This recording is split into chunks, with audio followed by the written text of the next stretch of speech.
Welcome to Everyone Deserves Sunshine. I'm Diana. And I'm Anusha. We're the girls in the crease.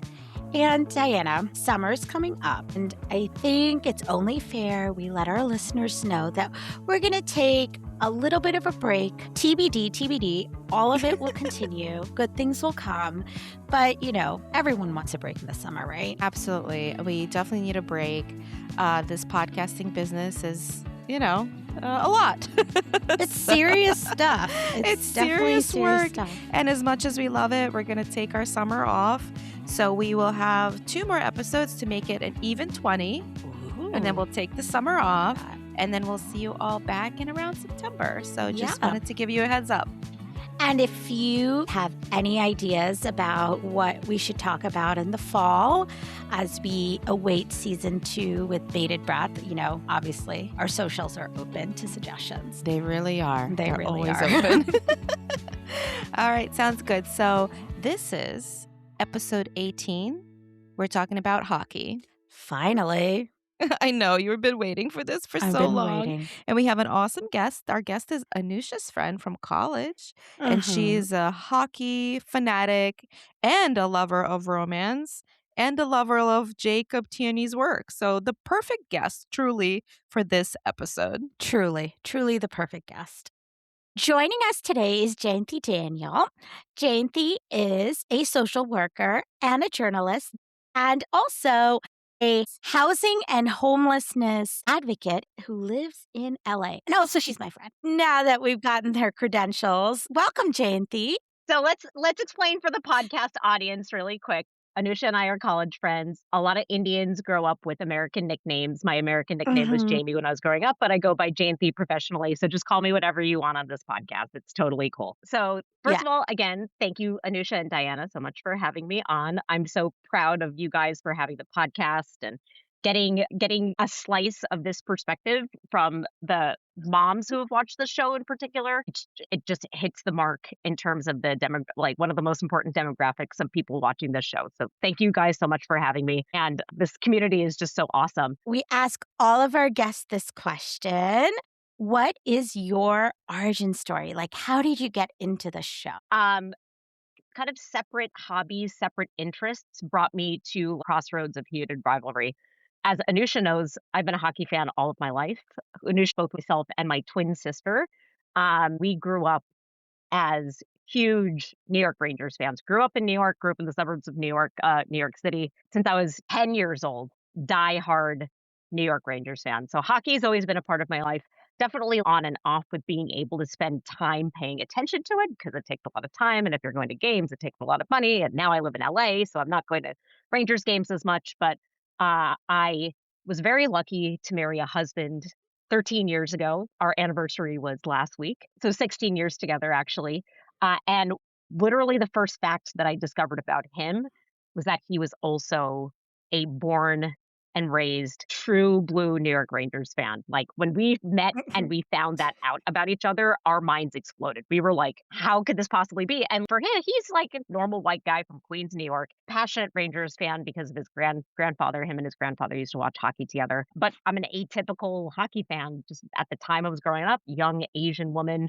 Not a lot of Asians at MSG going to hockey games. We were it in the 90s, me and my sister. And then I met in college some other Asian hockey fans. Definitely on the cusp of something different of the changing demographics of the NHL fandom. Passionate hockey fan all of my life and always just followed the NHL. And to this day, subscribe to NHL Center Ice. And we watch games and that's just a fabric of our lives. But then with Heated Rivalry, of course I knew that Heated Rivalry was coming out. But the way that I found out about it was actually kind of roundabout. Not like in the hockey way, but actually in another hobby of mine where I love Asian dramas, as many people do. I love Korean dramas, I love Japanese dramas, but I particularly love the subset of queer dramas. There is tremendous queer media coming out of Asia, especially by way of a rise in the 1970s of queer content and queer themes coming out of manga in Japan. And I'm not going to get into the history of that, but long story short, those dramas becoming ever more accessible through streaming services. And so when Heated Rivalry kind of was coming down the pike, and Crave Canada was promoting it, and people were getting really excited about it. I had no idea why people were getting excited about it because I did not know about the books by Rachel Reid, but I was paying attention to it because the online queer drama fandoms were saying, hey, this show from North America is coming out. About a month before the show dropped, I was like, you know what? Let me just read the book. I had no idea that Game Changers was a series. I was just like, let me just prep myself because I got this hockey background. I know about queer dramas. Let me find out what happens in this book. And I read the book in a day and a half and I was like, oh my fuck. Whoa. This book is so good. Rachel Reid calls it smut, but she's a very good writer. It's a remarkable example of the romance genre. It has that Canadian humor essence of things just not being very explosive or overblown. I was like, this is damn good writing. I read the whole series, watched the show again, read the whole series again, and was like, this is a category of art that Jacob Tierney and Rachel Reid have really tapped into that I haven't even read any other hockey books. Rachel's are the only ones that I've read because I kind of think that's the pinnacle of the genre. I'll maybe read other hockey romances down the road, but they get it. They get the crossroads of hockey and the romance literature genre extremely well. I recently met the operator of a hockey themed online clothing store. She has a very robust Instagram presence. Her account is called Double Hockey Sticks. Her first name is Lacey. She's just gained hundreds of thousands of followers over the past few months, not only because of Heated Rivalry and the new hockey fans coming out because of HR, but also because of the recent Olympic scandals happening in actual ice hockey. And we were talking about how small the crossroads is of actual hockey fans and Heated Rivalry. The crossroads is actually really small. Jacob put together an amazing show. I've since watched a tremendous amount of queer media from around the world, and Heated Rivalry happens to be a very excellent example. It is such a high quality show. They did so much on so little, but you guys know this. So that's my origin story. So much like richness that came out of there. When I say Jayanthi and her sister are hockey fanatics, when you came to visit me in Pittsburgh and we happened to run into Latang and you were giving him were the at a stink eye. restaurant in Pittsburgh, and Anusha's husband is razzing us because I think it was the Rangers that had lost against the Pens in Pittsburgh. And then we were at a restaurant where the Pens, including Chris Letang, was celebrating.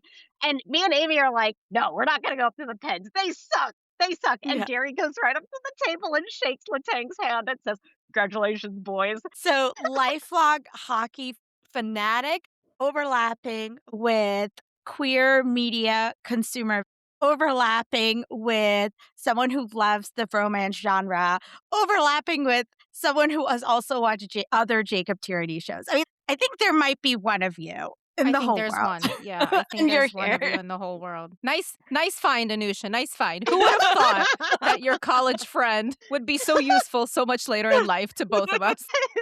Yeah, you were literally made for this moment. Do you want to be a co-host? Yeah, you could probably be the single host. I will say, this is not the first time I've been asked to be on a Heated Rivalry related podcast, but the thing that I say to people who have done other podcasts or who are even doing other Heated Rivalry podcasts is like, I have to talk about hockey. I have to talk about actual ice hockey. And they're like, yeah, no, we know nothing about ice hockey. And I'm like, yeah, now's the time for you to learn a little bit, but also the environment in which one could become an ice hockey fan at the moment, at least if you're interested in men's hockey, it's still a little, I think people start to scratch the surface of looking into becoming a fan of men's hockey specifically.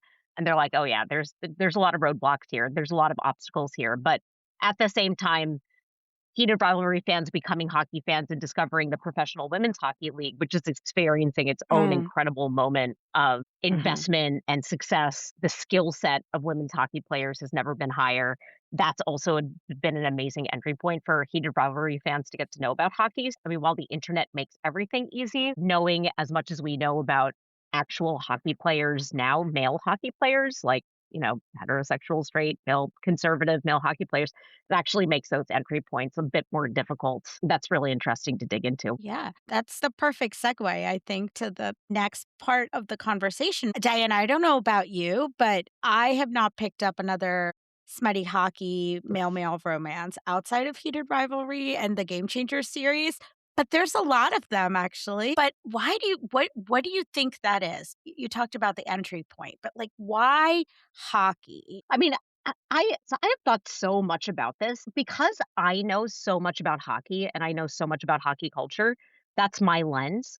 And so I don't know if what I'm about to say will relate to others, but it probably will, which is that the stereotype of hockey. And hockey is the least popular of the four major sports, by the way, like in terms of drawing audiences and ticket sales and revenue and that sort of thing. My lens in terms of being both a hockey fan and trying to pull out and step into somebody else's shoes is that hockey is such a like an over masculine sport. When you hear Mhm. other athletes from other sports talk about hockey, if you have guest athletes, like say baseball players watching a hockey game and like you see social media posts about what they're saying as they're watching the game, very often other athletes are saying about the hockey players, this is the most elite sport because you have to have the widest skill set. You have to be good on skates, you have to be fast on skates, you have to have stick handling skills, you have to be big, you have to be built, you have to be able to absorb hits. So there's just this masculinity of it all. It's very strong and very apparent. Yeah. I think hockey lends itself to the romance genre, particularly queer romance, because of a collision of these masculine ideals with the conversation about discovering queerness. The hockey culture is what keeps them inside. And the driver of the queer romantic story is that they have to question the masculinity of the hockey culture that's keeping them in the closet. Mm. Particularly, like, I'm always so impacted by the conversation that Troy Barrett has with Ilya as they're walking away from the Kingfisher, where Troy says to Ilya, hockey guys would more likely want to be accused of murder than liking dick. That encapsulates so well the hockey culture of the locker room, which when I was growing up in the 90s, we didn't have cameras in the locker rooms. And there's a part of me as an old school hockey fan that's like, I actually don't want to see that. That's what 90s hockey culture actually told me about. There's some stuff that I don't want to know about because it's so hyper masculine. It's because of this chasm wide collision of the hyper masculine culture of hockey culture being put under the microscope as an individual character literally lives out what it means to be queer and to be gay, and questioning that hockey culture is the metaphor for greater society, which is exactly what Rachel Reid, I think, intends to do. I love that you said there's this chasm because our second episode was really this core concept of masculinity, right? That intersection of hockey and overt, like aggressive, performative masculinity. One thing I could talk a little bit about is like the forced masculinity of hockey, which is very well known. If you're an elite hockey player as a youngster, you can at once get away with a lot of bad behavior, and then also you are highly likely to have been subjected to an immense amount of pressure and probably psychological abuse from Mm. somewhere in the system, whether it was your parents or coaches or teammates, without even knowing it. You might have experienced it Mm. without even knowing it. The people who are the abusers also might not know that they are being abusers because these cycles of trauma, these Mm. cycles of abuse are so embedded in hockey culture to pressure elite athletes to be elite. I would propose that that feeds into a hyper masculine cycle of behavior in the locker room where you are expected to conform so heavily to hockey's tenets of humility, brotherhood, the team comes first. Every day I don't necessarily have hope, but every day I see no younger players coming in and challenging those notions. I see Zane Parake from the Calgary Flames complaining that older players are really boring and he doesn't want to be like that. And then he has to go to the take a press conference and apologize for saying that.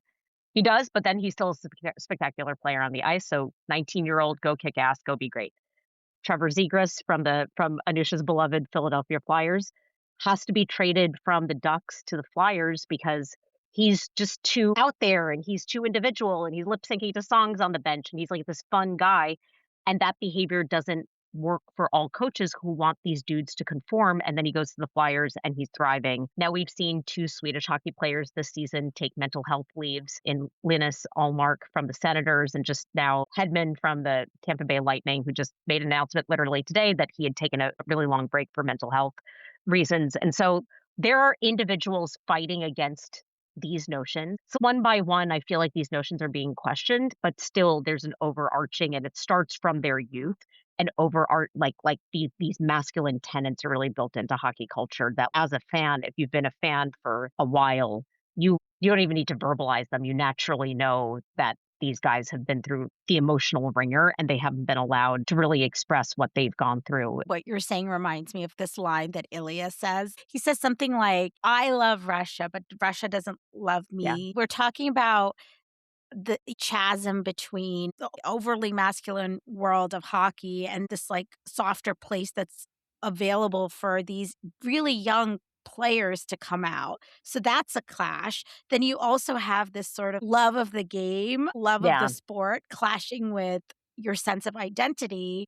That's a clash, right? The rivalry in the story is Shane and Ilya, but the actual bigger not rivalry, but things that are set up to be polar opposites are actually the culture itself, which in many ways 100%. is also an echo of a lot of the other kind of threads we've woven through this podcast, the immigrant culture. Yep. We already talked about masculinity. We Oh, talked yeah. about neurodivergence, like all these places where you were not allowed to be yourself, kind of coming back and roosting. And then you have to figure out how to like express yourself. And maybe that's why hockey, if you think about football, like you have players who are like famous for their own individual touchdown dance or whatever, right? Like they have these giant, larger than life personalities. Whereas I don't think that's the way hockey is really treated.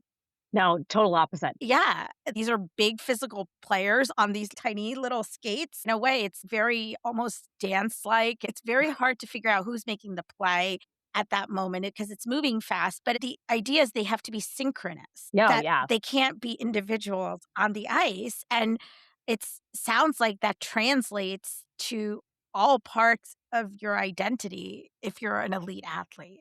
That 100%. I mean, what you just described there was perfect by way of describing how the teamwork aspect needs to function as a game. That is part of the fabric, this crossroads of how you need to behave in a locker room. Having different viewpoints in a locker room from what we understand as hockey fans, especially lifelong hockey fans, being different in the locker room is a really big deal.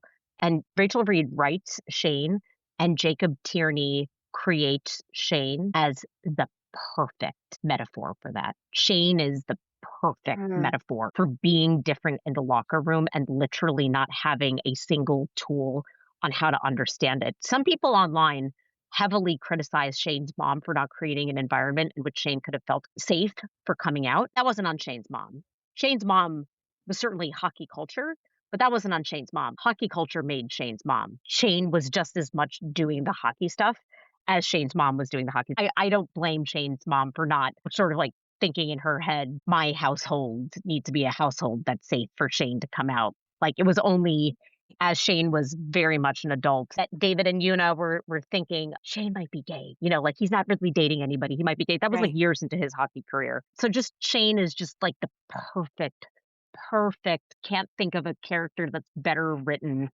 perfect metaphor for why coming out could be so hard for a hockey player. You said about there's the love for the game, but then huge questions about the culture. Definitely start Yeah. following a great Instagram account of Matt Kenny. I think his IG is matt.runs.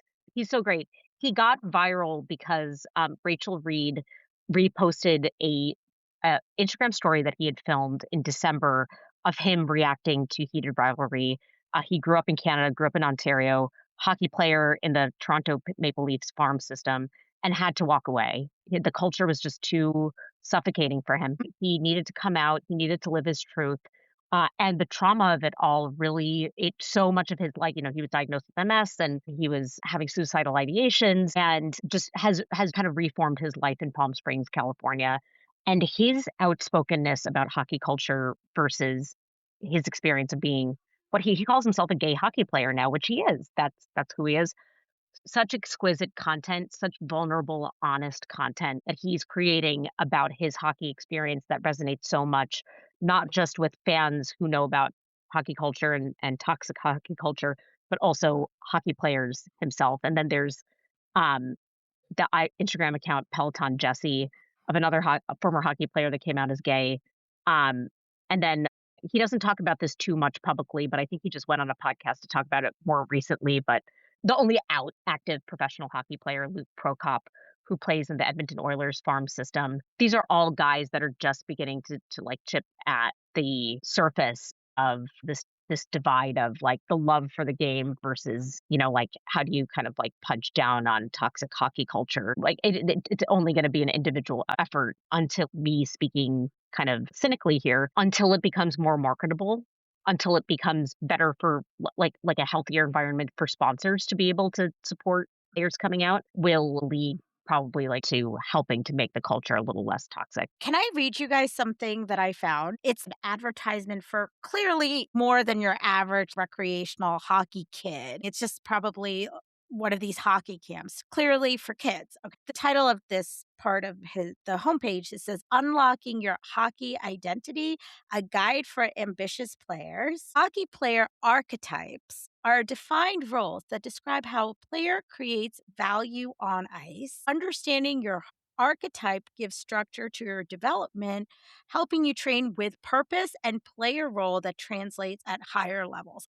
When I read that, I was like, my God, you're coming in as a child, right? Because all these sports players competing at these elite levels are children, and you're already fitting yourself into archetypes. And as I'm learning more about hockey culture, the archetypes aren't just like center, Yeah, wing, left wing, totally. right wing, defenders. I mean, there's like snipers and playmakers, which Shane is, and like so many like categories of people, and it's like very clearly intertwined in these children's identities. This Yep. is bred into them. Yep. And it's patriarchal and it's hierarchical. How does a child separate their identity as a person with their identity as a hockey player? I mean, that's Shane's fundamental dilemma, right? That he cannot figure that out. And that in many ways is also Ilya's fundamental dilemma, too. I think I always agreed with you, Diana, that like what did you say about Ilya and hockey? Like, Ilya, well, it's not even what I said, it's what Rachel has said numerous times. For Ilya, hockey is an escape. He loves it, but it was always just an escape. Whereas for Shane, like, it is his life. He plays hockey because he loves hockey. It's the only thing he's ever known, and it's more important to him than anything else. They love hockey a different way, which is why I think it's easier for Ilya to believe that he can give it up for Shane rather than Shane, right? As we know, at the end of Heated Rivalry, when Ilya's like, I want to come out. I want to tell everybody. Shane's like, absolutely not. We are right, sticking to the plan because for Shane, his hockey career is the most important thing to him. For right. Ilya, it really isn't. Now that Yeah. he's quote unquote already escaped Russia, he no longer really needs hockey for that escape. Right. That's such an Yeah. interesting dynamic because, like, you're tweezing apart the elements of your own personal identity and your identity as a hockey player. But if you have these archetypes that you're supposed to mold yourself into, then how are you supposed to get yourself out of it? Once you retire or once you leave, it just becomes too toxic to survive. I guess it's a good thing they retire early. They're still young, but at the same time, whenever they're having this conversation, once we retire, we could be together for real. Oh my God, you still have like 10 years at Right. least, and you're gonna wait all that time, and then what? When you're talking about all of this, I'm really naive. I really am because it just makes me sad. Like I sit here and I listen and I'm like, that's just sad to me. One of the reasons I probably never cared much about sports because it's all so toxic to me. Yeah. And Yeah. I'm a soccer mom. My kid loves soccer. He's starting to get really into it, way more serious. He's been playing it since he was 5, but not in any serious capacity. Now Uh-huh. he's 12. He's in a good league.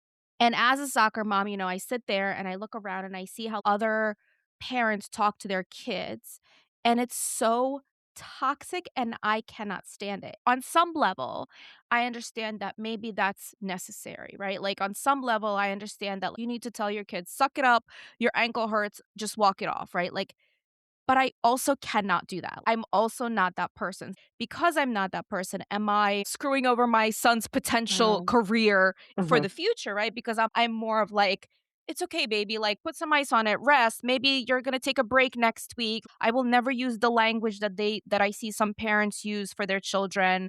I cringe. I cringe. My heart hurts for some of these kids. And, and that's soccer. I think hockey is even more toxic, It all makes me sad and that makes me feel naive because these sports give so many opportunities to so many people, starting with high school and college and whatever else. But at the same time, at what cost? At what Ugh. cost do they give all these opportunities? And I don't know. I'm not made for it. I'm just not made for any of it. I think that you've hit the nail on the head. It's when it becomes the only means for you to prove yourself. Because, like, I will say that for me, I was pushed educationally in a way that I don't envision myself doing for my own child. We're all children of immigrants, right? Like, we get this part. Jamie, Jayanthi, you do too. Like, the push creates this really negative association to the thing that you're supposed to be driving yourself towards that you may actually love. Obviously, I wanted to use my smarts to get where I needed to go. It's just, was I ready for that amount of force and pressure to come down Yeah. upon? So that's a very complicated dynamic. I see that in other places too. We've talked about in other episodes, and what you brought up is the cycle of trauma, the cycle of these narratives, the cycle of toxic masculinity, the cycle of pressure, cycle of not being able to be yourself, right? Yeah. Because my kid's not going to Kumon. My mom was like, "Are they going to Kumon?" I'm not pushing my kid to go to Kumon, but am I like keeping him or her for being the next math genius? I don't know, maybe. Well, it's funny, Anusha, because, like, side note, I was not pushed that much academically, even though school, college, there's no question of where you're going to do that or not. But I wish I were because I do feel like there was some potential that was untapped, right? So, Mhm. like, it's so interesting. That's an interesting thing to me. Tightrope is And so hard. it's a tightrope, but like also with sports, right? You're functioning regardless of how I am, which I wanted softer, I wanted more be gentle. You still have to understand that you are functioning within the system at hand. But the system sucks so badly. And I'm just like, well, fix the system. But I'm not fixing the system, And Right. by the time they fix the system, it's going to be too late for my kid, right? There's all this like duplicity that it's really difficult to navigate as a sports parent. I can't even imagine of anything else. I love hearing your perspective, Diana, because again, the lens that I come to heated rivalry from is the hockey lens. That's like the first, Mm. even despite my passion for queer media, queer dramas, I see two hockey players and I'm like hockey, hockey, hockey. So the and I'm saying this positively, the bias that you bring about how sports happens from youth to adult and the toxicity that you see from that pipeline from young athletes to professional athletes, it's so important for me to hear because my daughter's just starting gymnastics and she happens to take gymnastics, interestingly, at UCLA, which has a phenomenal gymnastics facility and club and competitive teams. But dude, gymnastics, man, like gymnastics in America.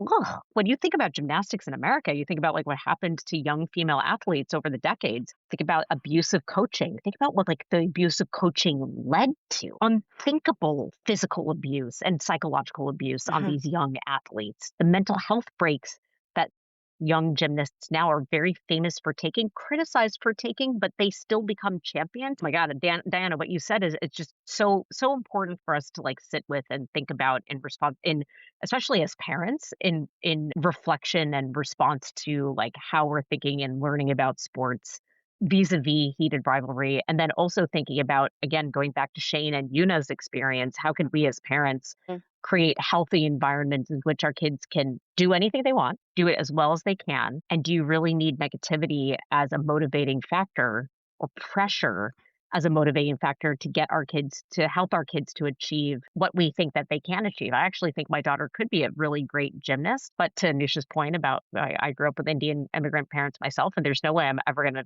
push my kids the way that my parents push my kids. But are there different tactics that I could learn to be a healthy and engaged parent while also pushing my kid to thrive and to succeed. And frankly, as a school parent and as a kind like half sports parent myself, Diana, I don't know if this is your experience, but it's not like the sport that my kid is participating in is actually interacting with me to help teach me how to be a Mm, healthier, engaged parent as well. Like the coaches are right. coaching. The coaches are not Yeah. telling me, "Stop screaming from the sidelines." Not that I am anyway, but where in our society and our culture does that engagement come from? I love thinking about Yeah. where different places people are coming from with heated rivalry and the biases. Like, if somebody was really, like, actually anti-hockey or anti-sports coming into watching heated rivalry or reading the book, I think that's actually fascinating to me, and how does that lens help you understand the content? I think hockey for me is like a sidebar. I know it's there, I know the reason it's Yeah. there, but it's not something I focus on much. I watch a lot of edits of the show, and, like, whenever Yeah. there's, like, an edit that they put just, like, the hockey together, I'm like, "Oh, shit, this show has hockey in it." I always I always forget. My very first chat about the show was my only complaint about heated rivalry. Not enough hockey. I needed more hockey. I needed more game. And Rachel Reid actually writes hockey so well. Let's talk about that part because that was one of our questions. Like, what do you think the background that Jacob and Rachel Yeah. had as love of the game hockey fans and this intersection of this like now ginormous massive hit? We're talking about how to instill Oh, change. There are two things that you said. You said right now it's the change can only come from one person at a time. And I'm thinking Scott Hunter coming out yeah. indelibly changed Shane and Ilya. But now, kind of going meta, Rachel Reid and Jacob Tierney are huge hockey fans. They Yeah. also, as a gay man and a writer of this particular type of book, they're traversing this tightropes. How do they traverse this tightrope? And what does this mean for a change in culture? Oh, man. Woo. Big question, Anusha, Mm, wow. Ah, I hope you're so ready. big. So big. I wanna say something first and then put it okay. aside because what I'm about to say is a topic for a totally different episode. Just one thing to say about Jacob Tierney and Rachel Reid. Jacob Tierney responded to queer media written by a woman. And I just wanna say being interested in queer Asian media, that, uh, a lot of it is written by women from the 1970s to today.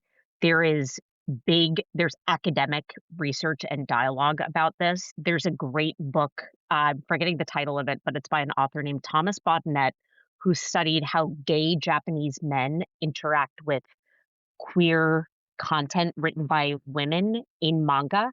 So I just Mhm. want to throw this out there for your listeners that there is a dialogue, there is research out there about how gay men interact with queer media written by Mhm. women and what Jacob Tierney Mhm. did in responding to Rachel Reid's media. That is just a whole other conversation. He's touched upon it a lot, but I'm going to leave that Yep. alone. Okay, we are not Canadian. We are Americans. Mm. What is the sport that speaks most to our cultural fabric as Americans? I would say it's baseball and football. The Super Bowl is not just a sports event. The Super Bowl is very much a cultural event. Jacob Tierney and Rachel Reid are Canadians, and I've been in social situations throughout my life where I've met a Canadian for the first time, and the conversation didn't feel flowing and natural until we started talking about hockey. It's like hockey as a culture. It's like these athletes as cultural figures, the sport as a cultural figure, the arena as the community center. Shoresy, the show that Jacob Tierney was previously working on before Heat of Rivalry, touches upon the community arena in Sudbury, Ontario, as a cultural center, as a community and cultural center. So, as American fans, I don't think that we can begin to understand like literally, unless we like living in Buffalo or the northern states like Minnesota, maybe how hockey plays into the cultural fabric of Canada. I recently spoke with so the next president of our PTA is Canadian. And again, I live in LA, so this is really great. Our PTA president is Canadian, and she's very Canadian. She's got a very dry, incredibly deep sense of Canadian humor. We were like like we were talking about like what my new role in the PTA is, getting coffee. The conversation just slips into heated rivalry and hockey. And she talks about how she like can't watch hockey because she gets like too over emotional about it. I think she's a Maple Leafs fan, but she described heated rivalry as she watched it not because she was interested in hockey and not even because she was interested in the show, but when she watched it because she said, as soon as I started watching it, I felt how Canadian it was. And I think as Americans, we can't really, touch that. Jacob Tierney and Rachel Reid are very embodied Canadians. Heated Rivalry is a really Canadian show. Hockey is a tremendous part of the fabric of Canadian culture. When you asked earlier about why hockey as the sport that centers Heated Rivalry, with Rachel Reid being a Canadian, like lacrosse is really big and soccer is really big in Canada, but she chose hockey because it's so culturally impactful, Mhm. and Jacob Tierney and Rachel Reid just do not miss that. I would love to see one Canadiens game in my life, but that shit is so difficult to do because the tickets are so sold out and that arena is just so packed. Like, culturally, hockey is just so there, and Jacob and Rachel get it, and again, we said this before, the show that Jacob Tierney had most previously worked on before he did Rivalry was a show about hockey. He's coming from hockey being a part of the Letterkenny universe and then going to Shoresy and then going to Heated Rivalry. Like, hockey is just a big thing about what he does as well, and he is just a translator of that. Such an exquisite translator of hockey culture as both a theme of Heated Rivalry, but also a theme to use as a mirror against a queer love story. Rachel Reid is very famous for, like, needing to take breaks from her hockey passion because of all of the disappointments that she's experienced as a hockey fan, disappointments that we've all experienced as hockey fans, like the Hockey Canada junior hockey scandals. I feel like I've needed to take a break from being a huge fan of the New York Mm. Rangers and just, like, step back and watch hockey in general. Jacob Tierney and Rachel Reid, they get all of that. They are just the artistic interpreters of what hockey culture means to somebody else's, to a character's entire fabric when they grow up in this hockey culture, whether it's Shane as a Canadian or actually Ilya as a Russian, because I actually think that they nail both of that. The description that you had of Canadians who are hockey fans, it's not even like a fan, it's like you just are. You live, you breathe, you love hockey. It's just Yeah, part of your nature, and I think that is such a rich tapestry to put this show 100%. against because the show is entirely about kind of separating the threads of identity because nothing is ever real 100% bad or 100% good, Yep, but you have to kind of separate those threads of toxicity from the love of the game and what the game gave you. Because for totally. Shane, it clearly gave him this elite way for him to use his autistic brain to be amazing at something, but it also is the thing that is repressing him from being his true self. So, I think that Yeah, totally. it's really, 100%. really interesting that you talk about it in this way for the showrunner and the author because, like, in many ways, that's kinda what their characters are going through. The autism Yeah. slice of it, the inability for Shane to be able to question the culture because he's always loved it and hockey has Yes. always loved him back, and so Yes. that provides a safety net for him, a safe and Yes. then his reckoning with his queerness, shakes that safety, and what the show does, not like there's little discrepancies obviously between the book and the show, but one thing that I love about what the show does in regards to shaking Shane's safety foundation is when he gives up on his diet whenever he's around Ilya. He's on his macrobiotic diet, and he's gonna eat his bird Yeah. food while Hayden's eating steak, Yeah. but he will share tuna melts with Ilya. That is such a great metaphor for the Oh, that's foundation such a good one. shaking. He gives up on the self-control because his sexual desires and his sexuality and everything that he's questioning is shaking him to the core. 10 out of 10, chef's That kiss. Like, is they do that. such a That good Jacob and Rachel do that intentionally, and they know that it's gonna resonate in this obsessive athletic world. Yeah, like, going back to that first question about, like, why hockey? Because hockey provides that outlet for the obsessive. Hockey allows that, but then you're like, okay, but what about real life here? Shane's foundation, going back to that thing of like his autistic focus on hockey and hockey being his safe space, and then hockey all of a sudden not becoming his safe space. Jacob and Rachel, as fans, deal with that so incredibly well because both of them individually and then together question those tenets on the regular. After being traumatized from the Team USA men's locker room scandal, the only comfort I could give to myself in those moments was at least Jacob and Rachel are going to be on it because those two are the experts on being on it in terms of responding to all of this different toxicity that occurs in hockey. Her messaging about what happened in the locker room, her messaging about hockey teams will have far more social resonance than anything the NHL could ever do. Her media hand will win. Hockey's will lose in regards to the social genuflection of what Mhm. happened in that locker room. I think that probably is the exclamation point on the very big question I asked you, Jamie, because Yeah, honestly, how do you change culture?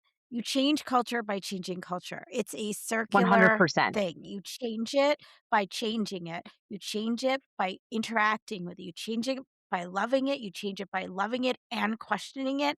And you just change it. Looking back on the rest of the season after Heated Rivalry aired and seeing how different teams responded to the Heated Rivalry effect, and we know now, so many Heated Rivalry fans have entered hockey spaces like hockey podcast spaces and fandom spaces. We know that there are some teams that are supportive of Pride. Props to the Montreal Canadiens for like showing clips of Heated Rivalry on the Jumbotron at the Bell Center, like the temple of hockey and hockey culture.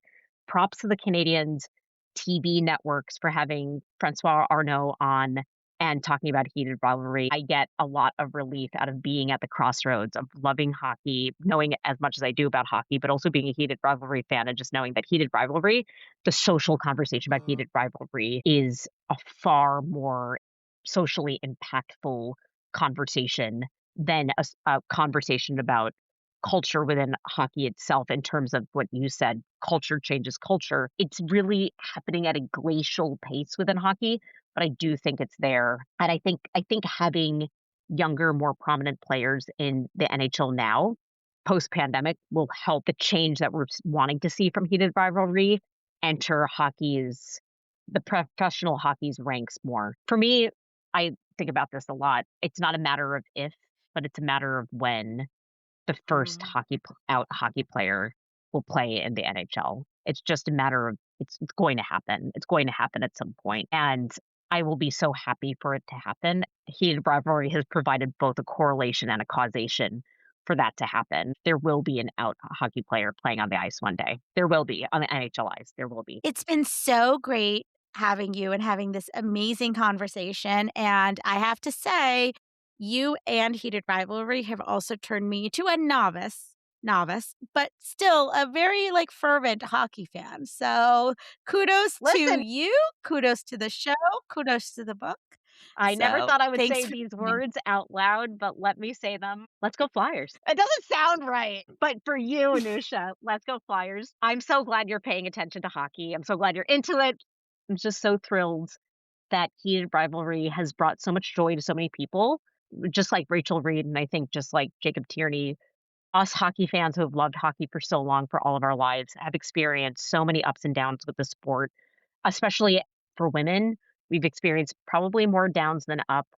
And so I hope Absolutely. that Heated Rivalry for your listeners can bring a sense of optimism and interest in, like, if we just paid attention to the sport and we didn't have to deal with the toxic culture of professional hockey, life would be so much better for all of us fans. So being able to talk about it a little bit with my bestie has been amazing. Just thanks for having me on. And also, like, I'm just so thrilled. Thank you, Anusha. Well, I love that conversation. I'm sure some of you noticed I had to run halfway through, so Anusha held down the fort. So thank you so much, Anusha. I had an occasion that I had to go to, so I had to leave, but I did listen to the rest of it, and it was a really awesome combo, and I learned a lot from her. She really is like the perfect host or, guest. The Yeah, perfect yeah, she's gonna take over. she Next could season, presented by Jayanthi Daniels. I know. No, she's amazing. I can't wait to we're definitely gonna have her on again, like, Mhm. absolutely, but she was really fun to listen to, and she's like a wealth of knowledge, like, there's Mhm. so much information in that head of hers. That was awesome, so thank you for bringing her on, and thank you, Genthi, for coming and chatting with us. Yes, I mean, this is like her usual MO, so I'm not shocked. But yes, she was wonderful to have. Thank you, Jayanthi. Thank you for coming on. Okay, Anusha, what is your moment of sunshine this week?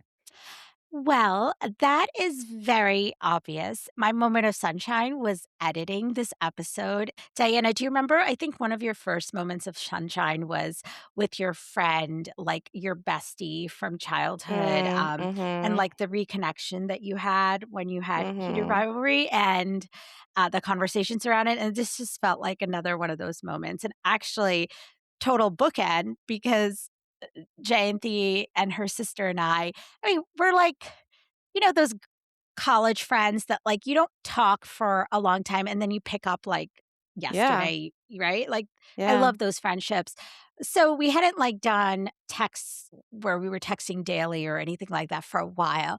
And then when we started this podcast, they were one of the first people I told. And so now to have Aw. her as a guest and like listening to the podcast as we edited it was just the best. The I best. love that. Oh, I love that. That's Mhm. very sweet. That is a really nice bookend. That's Mhm. pretty great. Yeah. So what's your moment of sunshine? My moment of sunshine is actually just the community of loons on Threads. Now, as you know, there's definitely some like toxic, unhinged parts of this fandom that somehow make the news here and there. I Mhm. never see that on my timeline. I really don't. Like, I have curated even the algo within the algo of heated rivalry. I have curated to see pretty much only like positive stuff, Mhm. and I have built a pretty great like fandom community on Threads. I'm enjoying it a lot. Some of our listeners also interact with us Mhm. daily. And speaking of like sunshine on top of sunshine, Mhm. one of our listeners sent us a letter from St. Petersburg and beautiful drawing of a loon. And she is also part of like the fandom community that I interact with almost daily. And I don't know. I'm like at a loss for words, which is weird for me, as you know, about how much something like that means to me and to you, I'm sure, to get fan mail from across the world, and it's just, I love it so much. That is the biggest sunshine I've had in a really long time.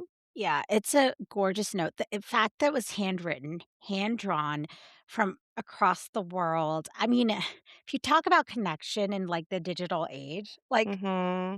that's like slow down connect. You know what I mean? Yeah, I know. And it's like, That it's was one of those things that like people don't write letters anymore, no. and now I want letters all the time. Can you guys send us letters? Send us letters, please. I Handwritten, want more drawings, handwritten cartoons, letters. all of it.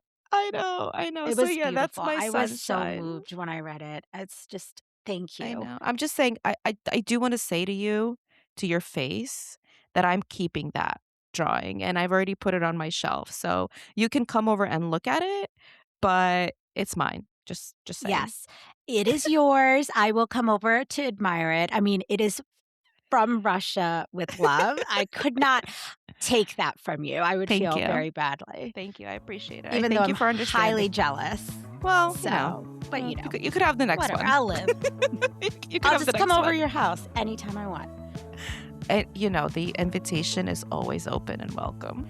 Next week on Everyone Deserves Sunshine, we're talking about intimacy and all the sex scenes. Ooh. I know. Well, I know. well. I know. I'm so excited. Spicy. I'm excited. So, subscribe now wherever you get your podcasts. And if you want to say hi to the girls in the crease, find us on Instagram, Facebook, and Threads at Everyone Deserves Sunshine. Or email us at everyonedeservesunshine@gmail.com. New episodes drop on Mondays. See you then.